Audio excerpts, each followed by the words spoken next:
guys, it's me, Trixie Mattel, and today we are taking a deep dive into my guitar collection. I've always wanted to do a guitar collection video for you guys, but honestly, a lot of my guitars, unless I'm playing them, they get kind of like, I don't want to say abused, but they get put in a closet and like put away. I opened the closets, I dug up all the guitars, and today I'm gonna take you through each guitar in my collection. When I used it, when I bought it, how much it was, because every guitar has a story. And today these stories are brought to you by Reverb. If you guys don't know, Reverb is basically like an online marketplace for guitars. Everybody from a deluxe guitar dealer right down to someone just trying to unload like a bass guitar from the garage they don't play. There's a link below. You're gonna get $10 off every new buyer on Reverb. I'm even gonna list a few guitars from this video on Reverb. I wanna get rid of a few guitars, and honestly, I would rather have somebody who loves Trixie and loves the instruments. I'd rather just you have them. So if you're looking to learn to play, you could learn to play one of my guitars from some of my real tours and real music videos.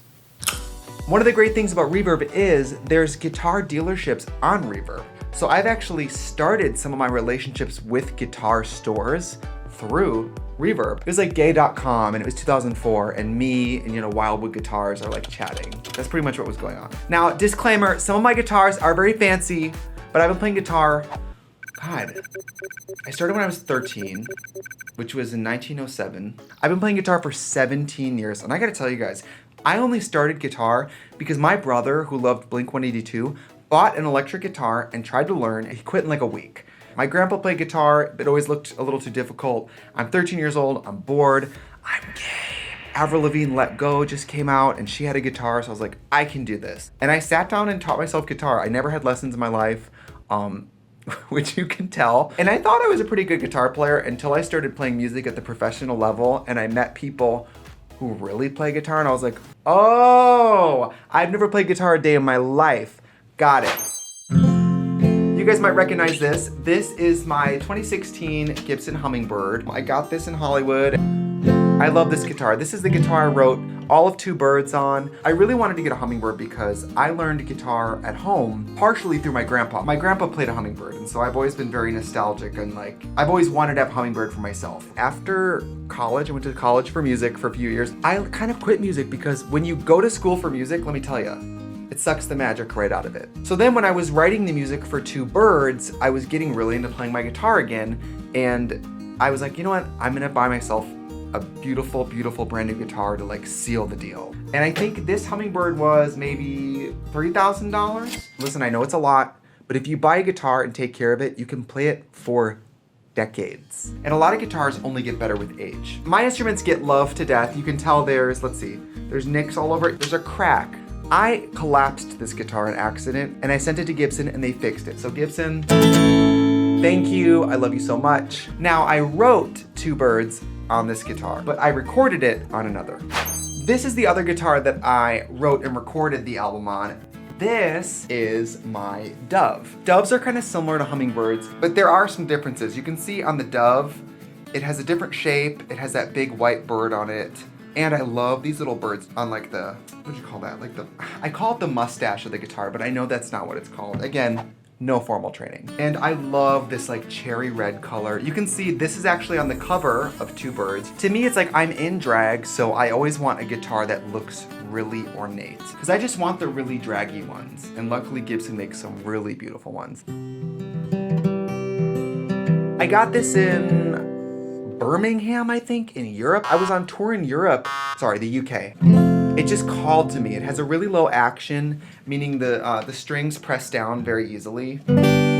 It's more mellow, like more sweet. Elvis is probably the person who made it the most famous. Elvis played a black Dove, I believe. This will never go out of style because the same guitars get made because they're perfect. And plus, we all want to grow up and be like our idols. When I see Elvis playing a Dove, I want a Dove, and I want the exact same design.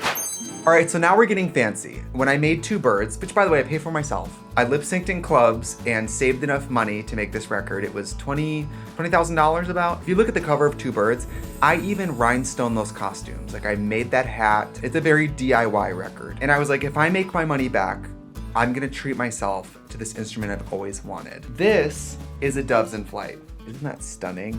Oh, I think this has 22 mother of pearl inlaid doves, but this guitar never leaves the house because it's pretty pricey. Again, don't judge. It was about $7,000. I found this guitar on Reverb through a dealer called Wildwood Guitars, which I'm not sure where they are. Reverb is how I have found a lot of great dealers. I mean, you have your guitar stores that sell just guitars, and then you have your guitar stores that sell like the fancy custom limited edition. Like, I think there's only 40 of these. I almost one time put a strap on it, because to put a strap on a guitar you have to screw a hole in it. I couldn't bring myself to do it because once you start screwing things into a guitar like this, it really loses value. Then again, I do play it, so it's constantly losing value. If you were a guitar collector, you just don't play the instruments. I am a piece of trash cross-dresser who can't keep my fingers off anything, so. This is my limited edition pink Hummingbird. Pretty sweet. I saw this through a dealer on Reverb, and I was like, I reached out and was like, please tell me you still have that pink guitar. Yeah, we have it. Basically being like, no one wants it. Because normally, pink guitars are only kids' instruments. So like, for this to be fancy, I was like, oh my God. It was built for me. I have no earrings on. Stop everything. Put the earrings on. Yes, that's happening. Stream Juno Birch playing The Sims on YouTube. If you saw the Moving Parts tour anywhere in the world, this was the guitar from that tour. You can see I have loved it to death. This pick guard is bald. There used to be burrs on it. They have rubbed off. There's a residue of hairspray on this guitar. Normally, I used to be so like, see, I just hit it. I used to be so sensitive about guitars getting like hit or dented. But like when a guitar is a touring guitar, to me, I'm like, bring it on. I want it to look like I took it around the world. And this guitar definitely went around the world. Thank you, Reverb, for bringing this into my life. Okay, so now we're gonna get into some of my electric guitars. This is my Fender Telecaster. And if you're an uncultured swine, yes, this is the type of guitar that Lindsay Lohan plays in Freaky Friday. This is the guitar I wrote Malibu on. I went to Fender, I got invited to go visit, I went in drag, and they were basically like, what's your dream guitar? I want like a cherry pink Tele with gold hardware. Oop. Pretty much anytime I've played electric guitar in the studio, which is not often because I'm not that good at it, this has been the instrument I've played. All right, category is more instruments I'm not that great at.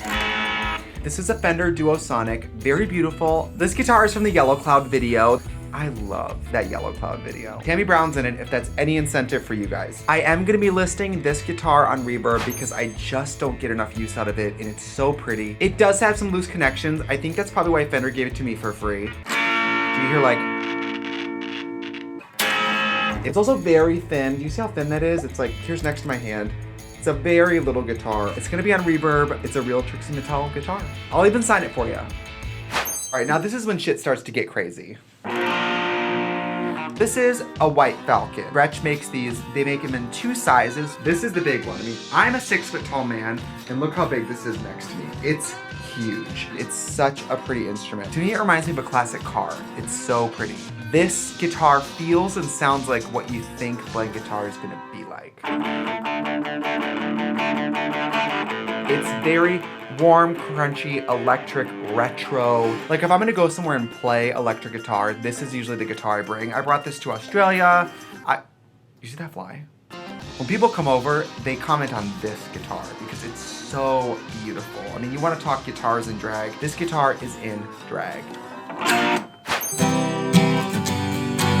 The next instrument is another Hummingbird. However, I have a 12-string Hummingbird. If you don't know, a 12-string guitar is a guitar with 12 strings. You're welcome. It sounds like 2 guitars, and ask anybody who loves a guitar and they will tell you, you pick up and play your normal and it just sounds so different. I love this instrument. I actually rarely play it because the probability of me sitting down and tuning 12 strings is very low. That's the problem with the 12-string guitar. It's a lot more work to maintain. It will never leave me, but I wish I played it more. I had this guitar built by a guitar builder from Canada, from Montreal. His name's Daddy Mojo. This custom rhinestone pink guitar. He blows my mind. It has like a matte finish, almost like this guitar feels and looks like the kitchen counter. But it just has such a nice crunch to it. He knew I liked big, I like flashy. I like a guitar with some girth and some body to it. I'd rather go to bed with a sore back from holding a heavy guitar. And this is still really light, but he definitely made me something that feels substantial in my hands. Thank you, Daddy Mojo.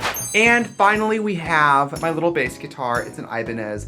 I learned playing guitar on an Ibanez, and I played on Ibanez basically through college. That fly, get out of here. You might not get to see this guitar because I might kill this fly with it. Okay, anyway, this is a bass guitar. I don't play bass. I don't claim to play bass. This was from tour. My bass player got this for rehearsing. We never really used it, and I don't know how to play bass. I mean, I'm not good. I can't like do much. I'm gonna let this one go on Reverb today because it's beautiful. It's like brand new. I mean, it smells brand new. So if you're looking to learn bass or if you want a Trixie instrument, this is gonna be listed on Reverb as well. Well, thank you guys for enjoying my guitar tour. Don't forget, Reverb is a great place to go visit where you can find new instruments, used instruments, trumpets, clarinets, drums. I bet you could find somebody's kazoo on Reverb. Reverb is lit. There's a link below. You're gonna get $10 off every new buyer on Reverb. By the way, let me know below if you wanna see next time maybe like my auto harp collection. That's a little more like full nerd category, but I will see you next time. Bye.